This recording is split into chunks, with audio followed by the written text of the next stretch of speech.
Deuxième astuce. N'hésitez pas, que ce soit au début de vos vacances ou que ce soit avant de partir, de faire une liste de courses. Essayez d'éviter d'être un petit peu trop dans l'improvisation parce que c'est les vacances. Premièrement, pour le budget, c'est un petit peu mieux. Et puis deuxièmement, ça va laisser un petit peu moins place à l'improvisation. Comme ça, vous allez pouvoir vous dire, bon, ok, le repas n'est pas forcément équilibré. Par exemple, c'est une raclette si c'est en hiver ou c'est un barbecue.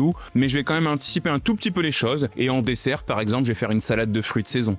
Ou, parce que je me rends compte que ça manque de légumes, je vais mettre un petit peu de crudité en entrée. Ou à l'apéritif, je vais mettre quelques brochettes de fruits, quelques cubes de melon ou de pastèque par exemple. Voyez, sans forcément chercher à vous punir, sans forcément chercher à vous faire du mal, juste réussir à observer un petit peu le repas en prenant un petit peu de recul et vous dire ok, il manque un élément pour qu'il soit équilibré, je vais prendre la peine de rajouter cet élément, soit pour toute la famille ou au moins juste pour moi qui essaye de faire attention. D'ailleurs, dans cette liste de courses, vous pouvez aussi mettre des repas express. Parfois, quand c'est les vacances, c'est un petit peu la course. Je sais pas trop quel rythme vous avez vous. Moi, quand je pars en vacances, généralement, le repas du midi, c'est un petit peu la course parce qu'on veut profiter de la journée. Et là, ça peut être intéressant d'avoir des repas express. Comme je vous le dis souvent, quelques tomates cerises, une boîte de pois chiches et une boîte de thon, ça fait une salade équilibrée en 30 secondes. N'hésitez pas.